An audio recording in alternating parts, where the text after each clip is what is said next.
નમસ્કાર વિદ્યાર્થી મિત્રો, હું છું ધ્રુવ પટેલ. એજ્યુ નિર્માણ યુટ્યુબ ચેનલમાં આપનું સ્વાગત છે. ધોરણ 10નું ચેપ્ટર નંબર 9 પ્રકાશ પરાવર્તન અને વક્રીભવન વિશે આજે આપણે છઠ્ઠા લેક્ચરની શરૂઆત કરવા જઈ રહ્યા છીએ. અને આ છઠ્ઠા લેક્ચરની શરૂઆત કરીએ તે પહેલા આગળના લેક્ચરની અંદર કયા કયા ટોપિકો વિશે જાણ્યું અને આજના લેક્ચરની અંદર કયા કયા વિષયો ઉપર ચર્ચા કરવાના છીએ તે પણ જાણી લઈએ. પહેલા નંબરે ગયા લેક્ચરની અંદર જોયેલું કે કોઈ વસ્તુનું પ્રતિબિંબ રચાવવા માટે ઓછામાં ઓછા કેટલા કિરણોની જરૂર પડે, આ વિશે આપણે ચર્ચા કરેલી. ત્યાર પછી જોયેલું કે કોઈ વસ્તુનું બિંદુવત પ્રતિબિંબ મેળવવા માટે મુખ્ય કયા 4 કિરણોનો ઉપયોગ કરવામાં આવે છે.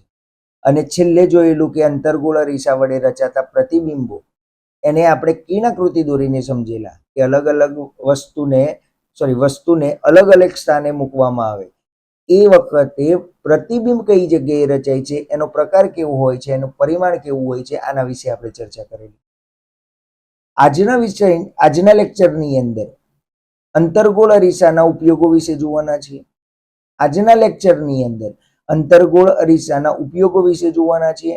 ત્યાર પછી બહિર્ગોળ અરીસા માટેની કિરણાકૃતિઓ દોરવાના છીએ. બહિર્ગોળ અરીસા આગળ વસ્તુને અલગ અલગ સ્થાને મૂકીએ તો પ્રતિબિંબ કઈ જગ્યાએ રચાશે, તેનું પરિમાણ કેવું હશે, તેનો પ્રકાર કેવો હશે, આ વિષય ઉપર ચર્ચા કરવાના છીએ. અને છેલ્લે બહિર્ગોળ અરીસાના ઉપયોગો વિશે જોવાના છીએ કે બહિર્ગોળ અરીસાનો ઉપયોગ કઈ કઈ જગ્યાએ કરવામાં આવે છે, આ વિષય ઉપર ચર્ચા કરીશું.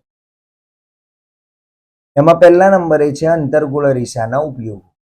અંતર્ગોળ અરીસાના ઉપયોગોની અંદર પહેલા જોઈએ તો એક ટોર્ચમાં આ અંતર્ગોળ અરીસાનો ઉપયોગ થાય. આ ટોર્ચ છે અને આ ટોર્ચની અંદર રહેલો અંતર્ગોળ અરીસો. એ જ રીતે સર્ચ લાઇટ જે દરિયા કિનારે જોવા મળે છે, આ સર્ચ લાઇટની અંદર પણ અંતર્ગોળ અરીસાનો ઉપયોગ થાય.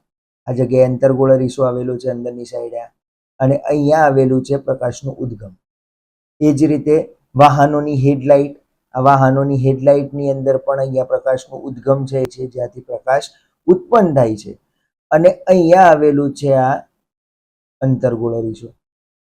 એ જ રીતે દાઢી અને મેકઅપ કરતી વખતે અરીસામાં ચહેરાનું મોટું પ્રતિબિંબ જોવા માટે, જ્યારે કોઈ દાઢી કરવી હોય અથવા તો મેકઅપ કરવો હોય ત્યારે અંતર્ગોળ અરીસાનો ઉપયોગ કરે તો એનું પ્રતિબિંબ, મોઢાનું પ્રતિબિંબ મોટું દેખાય છે અને સરળતાથી દાઢી અને મેકઅપ કરી શકાય છે. ત્યાર પછી દાંતના ડોક્ટરો દર્દીઓના દાંતનું મોટું પ્રતિબિંબ જોવા માટે અંતર્ગોળ અરીસાનો ઉપયોગ કરે છે. અહીંયા જોઈ શકાય છે કે અહીંયા અંતર્ગોળ અરીસો વાપરી અને દાંતનું મોટું પ્રતિબિંબ જોવે છે કે જેનાથી ડોક્ટર અંદર રહેલી ખામીને સરળતાથી જોઈ શકે. એ જ રીતે સૂર્યકુકર અને સૌરભઠ્ઠીમાં મોટા અંતર્ગોળ અરીસા વાપરી સૂર્યપ્રકાશને કેન્દ્રિત કરી ગરમી મેળવવા માટે. તો અહીંયા આ જે અંતર્ગોળ અરીસો, આ સૂર્યકુકર છે અને સૂર્યકુકરની અંદર આજુબાજુ અંતર્ગોળ અરીસો રહેલો હોય છે અને વચ્ચે એક સ્ટેન્ડ રાખવામાં આવે છે જ્યાં આગળ કુકર મૂકી શકાય. આ કુકરને વચ્ચે મૂકીએ અને આ સૂર્ય કુકરને જ્યારે પ્રકાશ જે બાજુથી આવતો હોય એ બાજુની સાઈડે મૂકીએ તો એ પ્રકાશના કિરણો અહીંયા આના ઉપર પડી અને પછી અહીંયા સૂર્ય કુકર ઉપર એટલે કે કુકર ઉપર કેન્દ્રિત થશે, જેથી કુકર ગરમ થશે અને અંદર રહેલો ખોરાક તૈયાર થશે. એ જ રીતે આ સૌરભઠ્ઠીની અંદર, આ છે સૌરભઠ્ઠી, અહીંયા બહારની સાઈડ એક મોટો અંતર્ગોળ અરીસો બનાવેલો હોય છે. જે અંતર્ગોળ અરીસો નાના નાના સમતલ અરીસા દ્વારા બનાવવામાં આવે છે. આ અરીસા ઉપર પ્રકાશના કિરણો આપાત થશે અને એક જગ્યાએ અહીંયા કેન્દ્રિત થશે, જેથી પુષ્કળ પ્રમાણમાં ગરમી મેળવી શકાય. એ જ રીતે ડોક્ટરોના હેડ મિરર તરીકે દર્દીઓની આંખ, કાન, નાક અને ગળા જેવા ભાગોની તપાસ કરવા આ હેડ મિરર છે. આનો ઉપયોગ કઈક આ રીતે થાય કે અહીંયા આ જગ્યાએ માની લો કે અહીંયા ડોક્ટર છે અને ડોક્ટરના એક આંખ ઉપર આ રીતે હેડ મિરર લગાવેલું છે, જ્યારે બીજી આંખ ખુલ્લી હોય. વચ્ચેના ભાગે એક નાનું છિદ્ર હોય કે જ્યાંથી પણ ડોક્ટર જોઈ શકે. હવે અહીંયા સામે દર્દીને બેસાડવામાં આવે. હવે અહીંયા આ જગ્યાએથી પ્રકાશનું ઉદ્ગમ હોય. આ પ્રકાશ આ હેડ મિરર ઉપર પડશે અને એનું પરાવર્તન થઈ અને એક જગ્યાએ અહીંયા કેન્દ્રિત થશે કે જેથી દર્દીના ગળાની અંદર, કાનની અંદર, આંખની અંદર કે નાકની અંદર કોઈ તકલીફ હોય તો એ જગ્યાએ ડોક્ટર સ્પષ્ટ રીતે જોઈ શકે અને એનું નિદાન કરી શકે. એ જ રીતે રિફ્લેક્ટિંગ ટેલિસ્કોપમાં પણ અંતર્ગોળ અરીસો વપરાય છે અને એનું સ્પષ્ટ પ્રતિબિંબ મેળવી શકાય છે. અહીંયા આ રિફ્લેક્ટિંગ ટેલિસ્કોપ છે, જેની અંદર અંતર્ગોળ અરીસો વાપરી અને પ્રતિબિંબ સ્પષ્ટ રીતે જોવામાં આવે છે. ત્યારબાદ નાના દર્પણમુખવાળા બહિર્ગોળ અરીસા સામે વસ્તુને નીચે દર્શાવેલ સ્થાને મૂકવામાં આવે તો મળતા પ્રતિબિંબનું સ્થાન, પ્રકાર અને પરિમાણ કિરણાકૃતિ દોરી વર્ણન કરો. એમાં પહેલા નંબરે છે અનંત અંતરે અને બીજા નંબરે અનંત અંતર અને ધ્રુવ પીની વચ્ચે. એમાં પહેલા નંબરે છે વસ્તુ અનંત અંતરે હોય ત્યારે. હવે અહીંયા બહિર્ગોળ અરીસો છે. બહિર્ગોળ અરીસાનું વક્રતા કેન્દ્ર સી અહીંયા જશે, વક્રતા કેન્દ્ર સી, અને અહીંયા હશે મુખ્ય કેન્દ્ર એફ. આ જગ્યાએ હશે ધ્રુવ પી. હવે જ્યારે વસ્તુ અનંત અંતરે હોય ત્યારે પ્રકાશના કિરણો આ રીતે આપાત થશે. આ થયું આપાત કિરણ. એ જ રીતે અહીંયા પણ આપણે કિરણ દોરી શકીએ. આ બંને કિરણો મુખ્ય અક્ષને સમાંતર છે અને મુખ્ય અક્ષને સમાંતર કિરણ હોય એ બહિર્ગોળ અરીસાની અંદર એફ બિંદુમાંથી વિકેન્દ્રિત થતા હોય તેવો આપણને ભાસ થાય. એટલે પ્રકાશનું કિરણ અહીંયા આ બાજુ જશે. એ જ રીતે અહીંયાથી પણ આ કિરણ આ જગ્યાએથી વિકેન્દ્રિત થતો હોય તેવો આપણને ભાસ થશે. એટલે પ્રકાશનું કિરણ અહીંયા જશે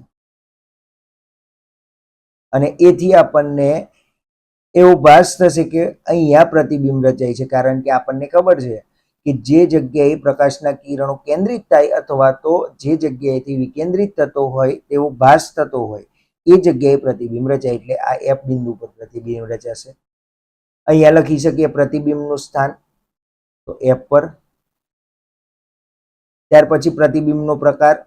અહીંયા આપણને ભાસ થાય છે, વાસ્તવમાં કિરણો ભેગા થતા નથી, એટલા માટે અહીંયા લખી શકીએ આભાસી, આભાસી અને ચત્તુ. પ્રતિબિંબનું પરિમાણ અહીંયા આપણને જોઈ શકાય છે કે પ્રતિબિંબનું પરિમાણ છે બિંદુવત છે, એટલા માટે અહીંયા લખીશું બિંદુવત, બિંદુવત.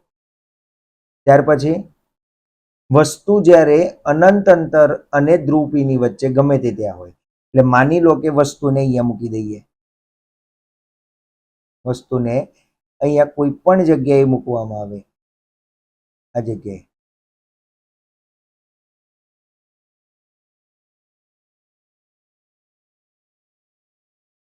આ જગ્યાએ વસ્તુ મૂકેલી છે. અહીંયા આવશે પી બિંદુ, પી બિંદુ, અહીંયા આવશે એફ બિંદુ અને અહીંયા આવશે સી બિંદુ. મુખ્ય અક્ષને સમાંતર પહેલું કિરણ લઈ લઈએ. આ થયું અહીંયાથી મુખ્ય અક્ષને સમાંતર કિરણ. આ મુખ્ય અક્ષને સમાંતર કિરણ અહીંયાથી વિકેન્દ્રિત થતું હોય તેવો આપણને ભાસ થશે.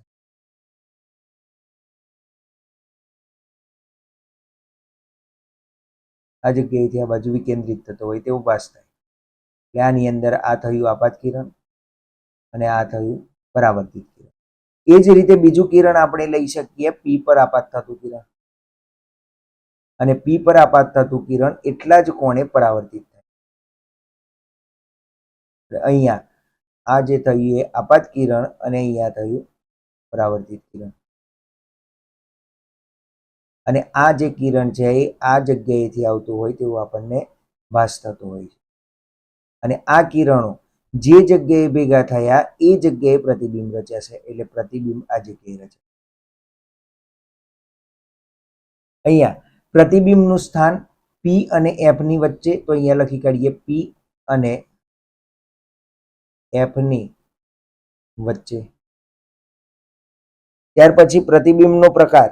પ્રતિબિંબનો પ્રકાર અહીંયા પણ આભાસી અને ચત્તુ છે. આપણને માત્ર ને માત્ર એવો ભાસ થાય છે કે આ જગ્યાએ પ્રતિબિંબ રચાતું હશે અથવા તો કિરણો અહીંયા ભેગા થતા હશે, એટલે અહીંયા રચાશે આભાસી અને ચત્તુ પ્રતિબિંબ, આભાસી અને ચત્તુ. ત્યાર પછી પ્રતિબિંબનું પરિમાણ, અહીંયા વસ્તુ કરતા પ્રતિબિંબ છે એ નાની છે, એટલા માટે લખીએ વસ્તુ કરતા નાનું.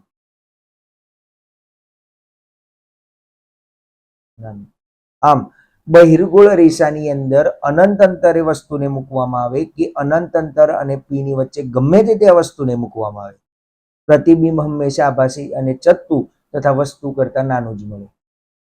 અહીંયા લખેલું છે બહિર્ગોળ અરીસાની સામે ગમે ત્યાં વસ્તુ મૂકેલી હોય તો પ્રતિબિંબ હંમેશા અરીસાના પાછળ ધ્રુપી અને મુખ્ય કેન્દ્ર એફની વચ્ચે રચાય. વસ્તુનું પ્રતિબિંબ આભાસી અને ચત્તુ તથા નાનું હોય. આની અંદર અગત્યનું, સમતલ અરીસામાં પ્રતિબિંબનું કદ હંમેશા વસ્તુના કદ જેટલું જ હોય છે, જ્યારે અંતર્ગોળ અરીસાની સામે વસ્તુ પી અને એફની વચ્ચે હોય ત્યારે જ અરીસામાં મોટું આભાસી અને ચત્તુ પ્રતિબિંબ મળે છે.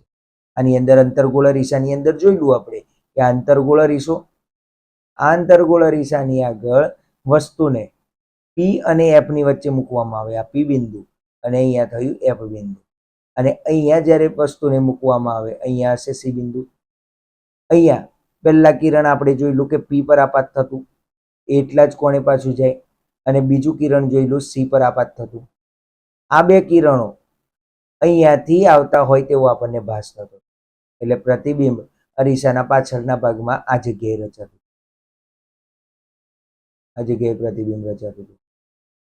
એટલે પી અને એફની વચ્ચે જ્યારે મૂકવામાં આવે ત્યારે જ ચત્તુ પ્રતિબિંબ મળતું હતું.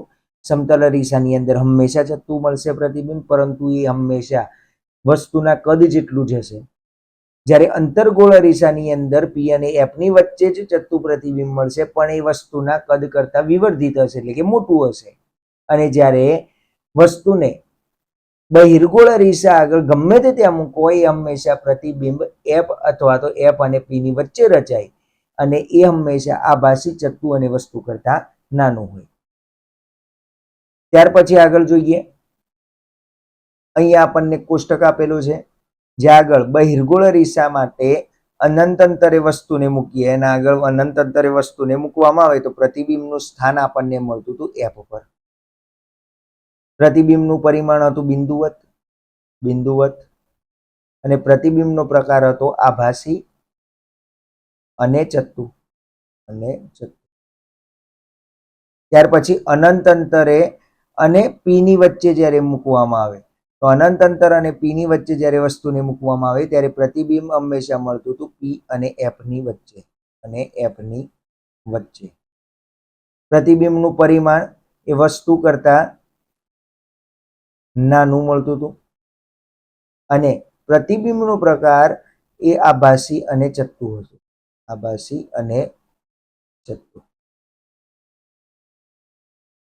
આગળ જોઈએ, બહિર્ગોળ અરીસાના ઉપયોગો લખો.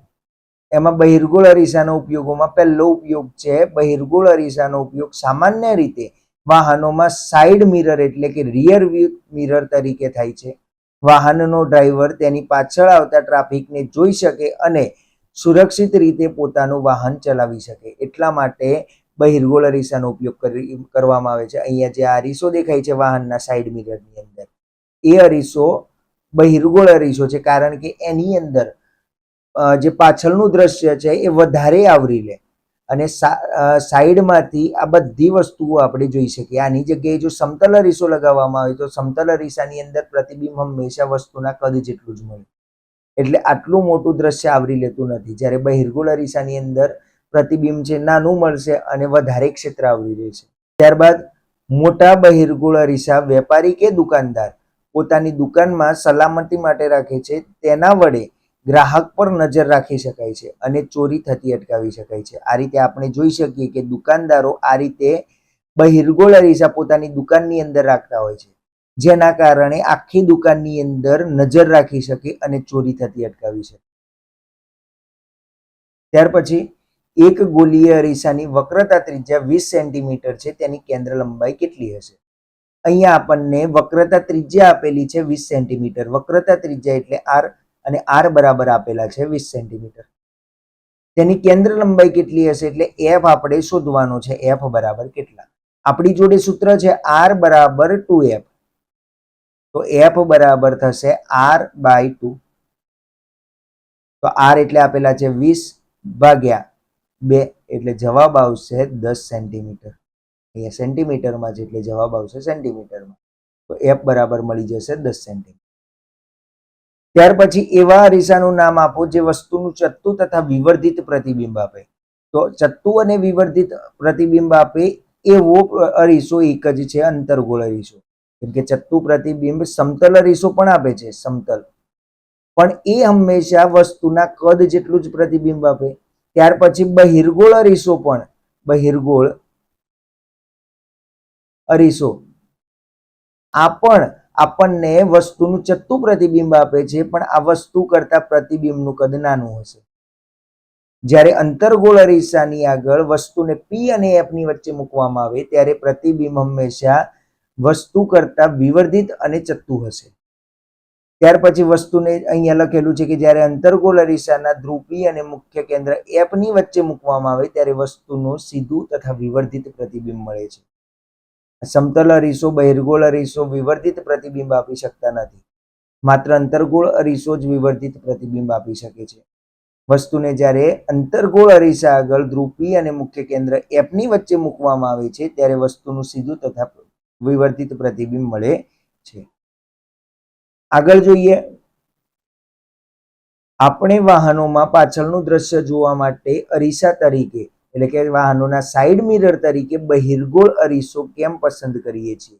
તેનું કારણ એ છે કે બહિર્ગોળ અરીસાની સામે વસ્તુને ગમે તે સ્થાને મૂકવામાં આવે તો પણ બહિર્ગોળ અરીસો હંમેશા વસ્તુનું આભાસી, ચત્તુ અને નાનું પ્રતિબિંબ આપે. એટલે કોઈ પણ સ્થાને મૂકો આ અરીસા આગળ વસ્તુને તો એ હંમેશા ચત્તુ પ્રતિબિંબ એટલે કે સીધું પ્રતિબિંબ આપશે. ત્યાર પછી વસ્તુ કરતા નાનું પ્રતિબિંબ આપશે અને આ પ્રતિબિંબ આભાસી હશે. એટલા માટે બહિર્ગોળ અરીસાનો ઉપયોગ કરીએ છીએ. ત્યાર પછી બહિર્ગોળ અરીસા સમતલ અરીસાની સરખામણીમાં વિશાળ દ્રષ્ટિ ક્ષેત્ર ધરાવે છે, કારણ કે તે બહારની તરફ વક્રાકાર હોય છે.